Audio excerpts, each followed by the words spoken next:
Boston Bruins are continuing to be linked to former top prospect Arthur Kaliyev from the LA Kings via trade, as he still requested a trade out and has not yet been traded. We also have some very big news, which are going to have huge implications on a Jeremy Swayman contract extension that we are expecting, as Ukko-Pekka Luukkonen has quite a extreme contract extension today. So we're going to be touching on all of this here today.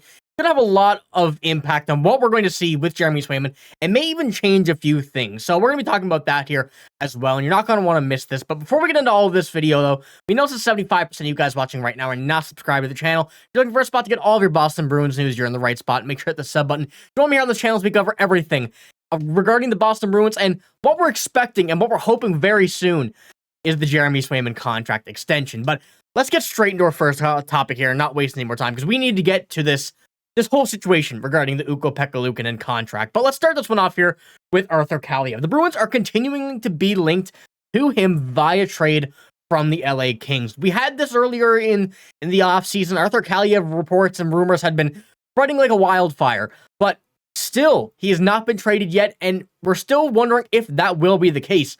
It's understandable the Kings may not want to get rid of him, but he's requested a trade, that he's dropped heavily in their depth chart going on the forward side of things, and still continuing to be monitored as a top trade target in the NHL. So this is what we have here from the Hockey News. Says due to their need for more depth on the wing, one trade candidate who could be an interesting target for the Bruins is Los Angeles Kings Arthur Kaliyev. This is continuing on pretty much from what we've seen before and what we've seen in previous reports, but it goes on with this as well. Arthur Kaliyev, who is still 23, very, very young, requested a trade from the Kings, but is yet to be moved. However, given his disgruntlement and his drop on the Kings depth chart last season, they are expected to be open to moving him. So what we're seeing right now is seemingly more of a consideration from the LA Kings to be able to trade him and have the sense of trading him would be the right thing. So still, it is a matter of the LA Kings having his rights, having everything in control of him, but will they do it? And what we're seeing, as I just mentioned, looking closer to be like that is going to be the case. And the Bruins are obviously going to be in this conversation if any trade can go down. We know the Bruins want to get that extra winger. We've been discussing that here for weeks, and a lot of the ones that we've been reporting on mainly are signings. A lot of signings that the Bruins could try and make, but it will be a bit more difficult than a trade because of the whole contract situation for Jeremy Swayman and the cap space they have allotted for him. Majority, if not all of that, is going to be going to that contract. So they will be left with basically nothing if they do decide to go and try and sign another winger. So the trade, I think, to me, it makes more sense. You know, the Bruins don't have all the assets in the world, but if you're looking at a guy like Arthur Kaliyev, who's 23 years old, and from that 23-year-old standpoint, having the type of career he's had already, not too much experience, but still has that down year last year, has some positives in his career already, and a great on defense. There's a lot of possibilities still to come from him, and I would be okay trading a prospect for a guy like the age, like the play style of Arthur Kaliyev, especially in the situation he is now, where he's looking for a trade. He's looking to get a new role, and he's looking to kind of climb up that depth chart on a new team. So would the LA Kings be trying to get some prospects? It could be a possibility. You know, Arthur Kaliyev being 23 years old, and you can see here, only just turning 23 years old, still not very old compared to some of the prospects that they probably could get from the Bruins. And the Bruins do have a few. You know, we know Georgi Merkulov, Fabian Lysell, a lot of uncertainty around those players. Are those players ready for the NHL? How much longer will they need to spend in the AHL, sorry. There's a lot of questions about that, and trading one of those guys for an NHL-ready player who, not too far off the same age, has some NHL experience already, has some great international experience, and the type of player he is, I think something like that could certainly work out, and I do not see a world where the Boston Bruins don't at least start a conversation with the LA Kings. So let me know what you think. I know we've spoken about Zadina here before. I've spoken about many, many other players. Arthur Kaliyev is one of the top on my list, though, and I haven't spoken about him in a little bit, but I still think that he's a top player in my mind for this Boston Bruins team. But let's head on to our second topic here, which is the big one. This really has some questions being brought up about the signing that's going to be coming for Jeremy Swayman, and this is all regarding the whole Ukko-Pekka Luukkonen contract extension, which happened not even 20 minutes, 30 minutes before I started recording this video.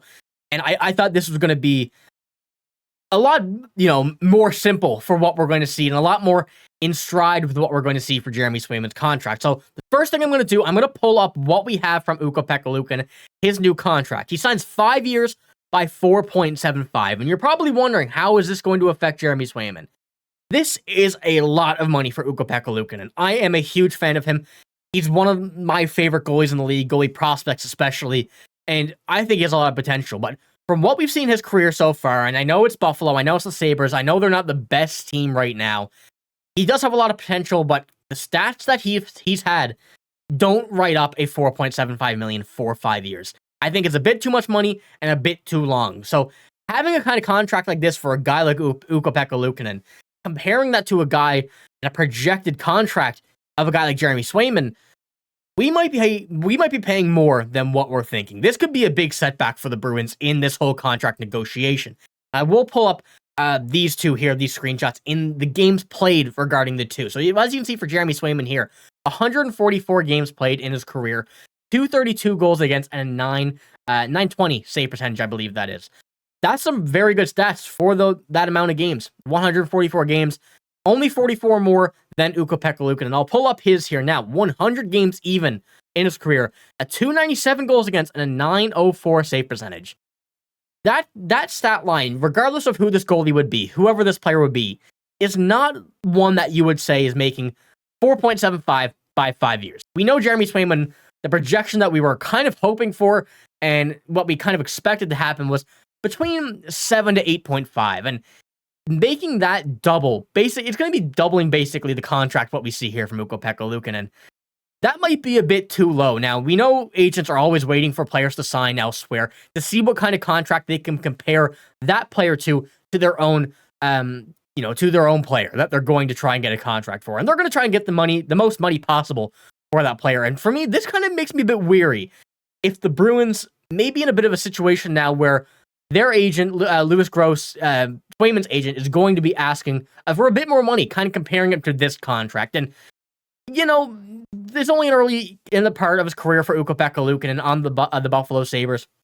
Has not the best support around him, similar or unlike the Boston Bruins. So there is that kind of discrepancy there, but still, a lot of agents are going to try and use that as leverage, and I can definitely see it in this situation. So that's one thing I kind of wanted to put out there. I want to get your guys' opinion on what you think about this contract, how this might affect Jeremy Swayman's contract, because this could be a bit of a tough situation, I guess we could say, for the Boston Bruins, contractual-wise for Jeremy Swayman. But let's head on to our final topic here, and as the past few it has been a little bit of Boston Bruins trivia, and we have a pretty, I would say a bit more of a difficult one here today for you all. Good job for all those who got it right yesterday. Good stuff. Like the comments for those who did get it right. It was Phil Esposito in the description as well, but give me the exact same situation here for this one. Give it a comment below. I'll give the comments a like. Answer will also be in the description, but here we go. Which Bruins goaltender was nicknamed Mr. Zero? And this one was a bit more difficult than the past few, but I know a lot of you guys are die-hard Bruins fans, so you will absolutely get this right. But good luck to all. Let me know what you think about all of these topics here in this video. The pretty important stuff that we have coming down the pipeline as well as this stuff. So, like I said, let me know what you think, but I'm signing out. Thank you for watching. Hope you do have a great day. And remember, hit the sub button, give the like button if you did enjoy the video, but thank you. I'm signing out. Have a good day.